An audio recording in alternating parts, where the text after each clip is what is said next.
Salam alaikum, c'est Moussab News sur la page Facebook EcoAF Cours de soutien et la chaîne YouTube Moussab News et mon profil Facebook Moussab News. Alors, je suis lauréat de Master Finance de marché et d'entreprise et je suis professeur de la formation en économie. Alors, c'est une vidéo de l'économie monétaire. Nous allons parler de qu'est-ce que la monnaie. Donc, nous allons définir la monnaie et nous allons voir les différentes formes de la monnaie dans l'histoire. Et puis, nous allons voir les fonctions de la monnaie. Alors, pour définir la monnaie, c'est un moyen d'échange qui permet l'achat des biens et des services et des titres financiers, etc. Donc, son coût de transaction. On va souligner coût de transaction et on va expliquer par la suite les coûts de transaction avec l'économie de troc. Alors, la valeur de la monnaie, il est reposé sur la confiance dans le système qui l'a produit. Alors, on va parler par la suite de la confiance des agents économiques dans le système. Parce que l'économie aujourd'hui, il est basée sur la confiance. Alors, pour les différentes formes de la monnaie dans l'histoire, en général, avant de parler des différentes formes de la monnaie dans l'histoire, on doit parler de l'économie de troc, qui a fait naissance avec des inconvénients, qui a fait naissance des différentes formes de la monnaie dans l'histoire. Alors, c'est quoi la monnaie ou c'est quoi l'économie de troc? Alors, l'économie de troc, c'est une économie sans monnaie, alors sans avoir un intermédiaire des échanges dans les transactions. Alors, c'est une économie ou un échange en nature. Là, on va prendre un exemple très simple. Alors, si je suis par exemple un agriculteur et je cherche un soin, alors je dois partir chez un médecin qui va avoir besoin à mes produits agricoles. Alors, parce que je dois offrir en contrepartie mes produits agricoles, parce que j'ai pas de la monnaie. On n'a pas de la monnaie qui va servir d'intermédiaire entre les échanges. Alors, normalement, je dois offrir mes produits agricoles en contrepartie de soins. Mais il y aura un problème. Alors, les inconvénients de l'économie de troc, c'est que généralement, on doit chercher un médecin qui va accepter les produits agricoles. Donc, un médecin qui aura besoin de mes produits agricoles. Donc, ce qui n'est pas évident. Donc, ici, on parle de la double coïncidence des besoins. Donc, il doit y avoir une double coïncidence des besoins pour qu'il y ait une transaction entre les agents économiques. Alors, et ça représente un frein à l'échange parce que ça représente des coûts de transaction. Alors, on a parlé des coûts de transaction. Alors, les coûts de transaction sont les frais générés par la transaction. Alors, quand je vais chercher un médecin qui va accepter les produits agricoles, c'est une perte en termes de temps et en termes d'argent. On va parler des conditions de l'économie de troc. Alors, la première condition, c'est la recherche dans le temps et dans l'espace. Et puis, la deuxième condition, c'est la double coïncidence des besoins. Donc, la complémentarité des besoins. Et puis la troisième condition, c'est la comparabilité des biens. Alors, il se peut par exemple que je vais trouver le médecin qui va accepter les produits agricoles, mais une autre question va se poser. Alors, combien je dois offrir de kilogrammes de mes produits agricoles? Donc, ici, on va commencer à négocier la comparabilité des biens. Il se peut qu'on ne va pas se mettre d'accord sur la comparabilité des biens, donc l'agriculteur avec le médecin. Alors, ce sont trois conditions de l'économie de troc qui font les inconvénients de l'économie de troc. Et étant donné que le souci majeur des économistes dans l'histoire, c'est la création de la richesse, c'est la création de l'activité économique, c'est l'efficacité.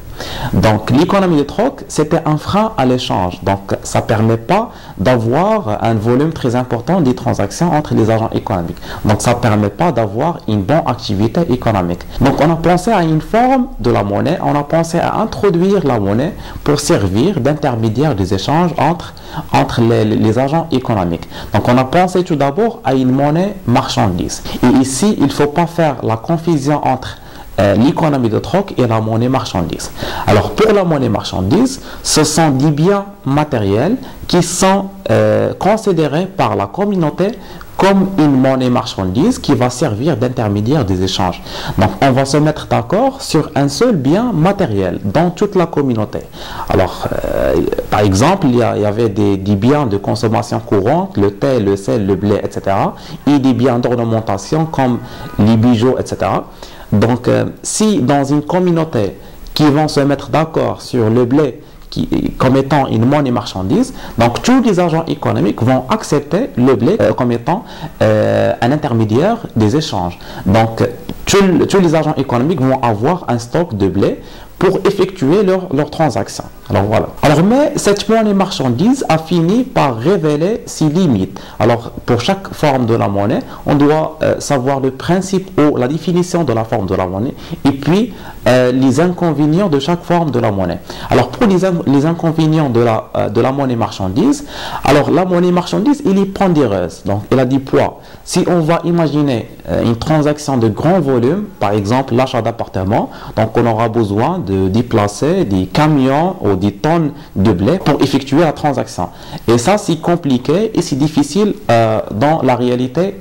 Puis, la monnaie marchandise est périssable. Donc, le blé, par exemple, elle a une date où il va être périmé. Puis, la monnaie marchandise est non homogène. Il y a le blé de bonne qualité et le blé de mauvaise qualité. Et ils n'ont pas la même valeur. Donc ici, ça va créer un problème au niveau des transactions entre les agents économiques. Alors, on a pensé à une autre forme de la monnaie. Alors, c'était la monnaie métallique.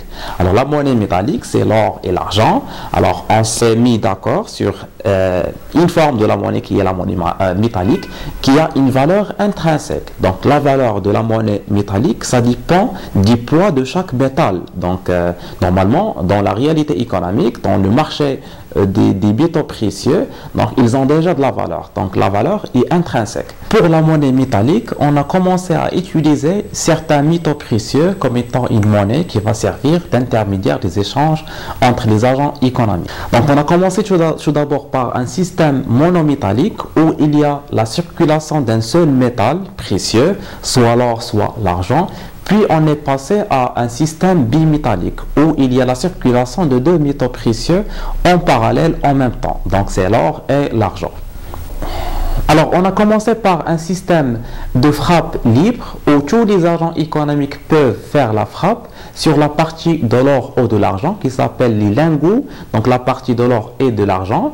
La frappe, c'est une signature qui témoigne la qualité et le poids de métal. Donc la qualité, normalement, parce qu'il doit y avoir une bonne qualité de métaux précieux qui sont utilisés comme étant une monnaie. Mais cette frappe libre allait vite engendrer une circulation monétaire hétéroclite ou hétérogène. Parce qu'il y avait des fraudes, donc des fois, il y a des lingots qui sont dont le métal est de mauvaise qualité, mais ils témoignent que voilà, c'est de bonne qualité. Pour répondre à cet inconvénient, on est passé à un système de monopole de frappe, où les autorités monétaires qui vont commencer à faire la frappe.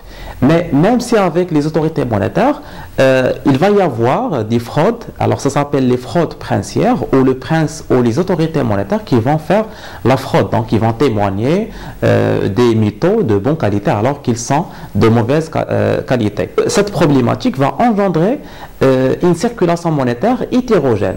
Donc on va tomber dans les mêmes problèmes parce que quand il y a une circulation monétaire hétérogène, donc ça va remettre en cause la confiance des agents économiques dans le système. Donc s'il n'y a pas de confiance, donc on n'aura pas une monnaie qui circule entre les agents économiques et la monnaie, ça ne va pas être accepté par tous les agents économiques. Ce principe s'appelle la loi de Gresham. C'est une question qui se pose souvent dans les examens. C'est la loi de Gresham. C'est quoi la loi de Gresham? Alors la loi de Gresham, c'est la mauvaise monnaie chasse la bonne.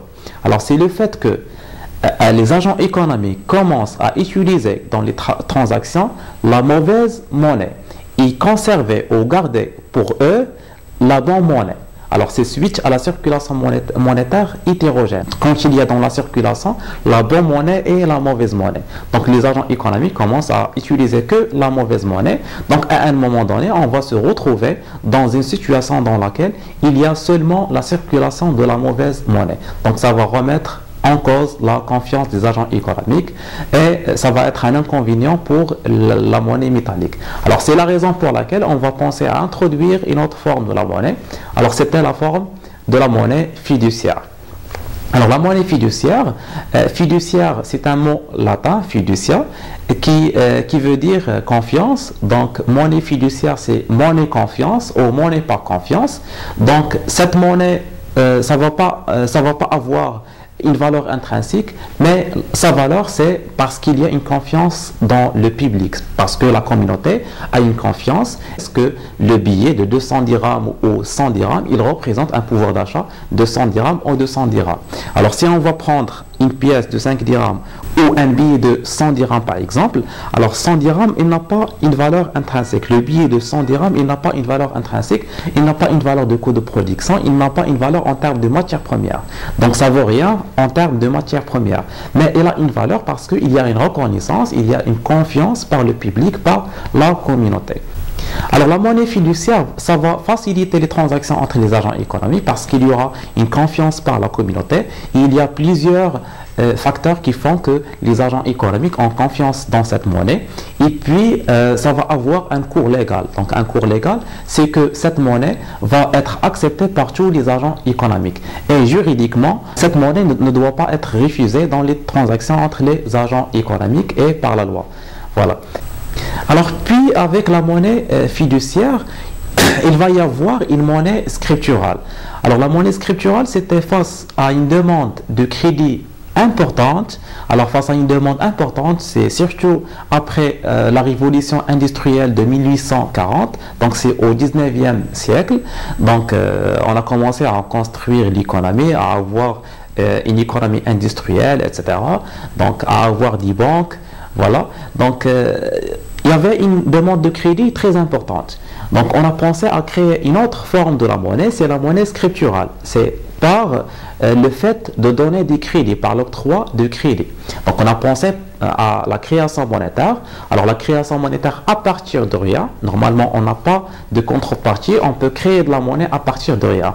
Donc c'est seulement par un simple jeu d'écriture comptable, on crédite le compte du client, alors le compte bancaire, donc on crédite le compte, comme ça on crée de la monnaie.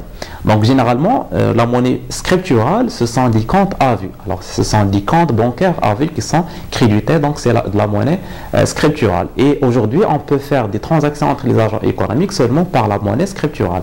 Alors si on va prendre l'exemple d'un virement, alors c'est que de la monnaie scripturale. Donc on va débiter un compte pour créditer un autre compte. Alors aujourd'hui, il y a la circulation en même temps de la monnaie fiduciaire et de la monnaie scripturale. Puis on va penser à une autre forme de la monnaie, c'est la monnaie électronique. Ce sont des puces ou des cartes qui sont rechargeables. Par exemple, quelques cartes des supermarchés ou des cartes de carburant, etc. Donc ils sont rechargeables, donc on paye pour recharger la carte ou la puce et puis on peut faire des dépenses par la carte électronique. Pour les fonctions de la monnaie, généralement il y a trois fonctions de la monnaie. La première fonction, c'est le fait de servir d'intermédiaire des échanges. Alors la monnaie, elle est utilisée comme étant un moyen d'échange entre les agents économiques. Puis la deuxième fonction, c'est l'unité de compte. Donc, on va utiliser la monnaie comme étant une unité de compte. Donc, à l'époque, avec l'économie de troc, il n'y avait pas d'unité de compte. Donc, c'était un système de prix relatif. Donc, c'est un prix relatif entre les biens et services. Mais aujourd'hui, on parle de l'unité de compte. Donc, dans un supermarché, par exemple, on trouve chaque bien ou service. Elle a une valeur avec une unité de compte qui est le dirham, par exemple. Et puis, il y a la troisième fonction, c'est la réserve de valeur. Donc, la monnaie peut réserver de la valeur, peut conserver un pouvoir d'achat. C'était Moussab News sur la page Facebook EcoAF Cours de soutien et la chaîne YouTube Moussab News. Alors, n'hésitez pas de poser vos questions, soit sur la vidéo ou en me contactant directement sur mon profil Facebook Moussab News. Donc, faites vous abonner et à la prochaine vidéo, Inch'Allah. Validé, tu validé.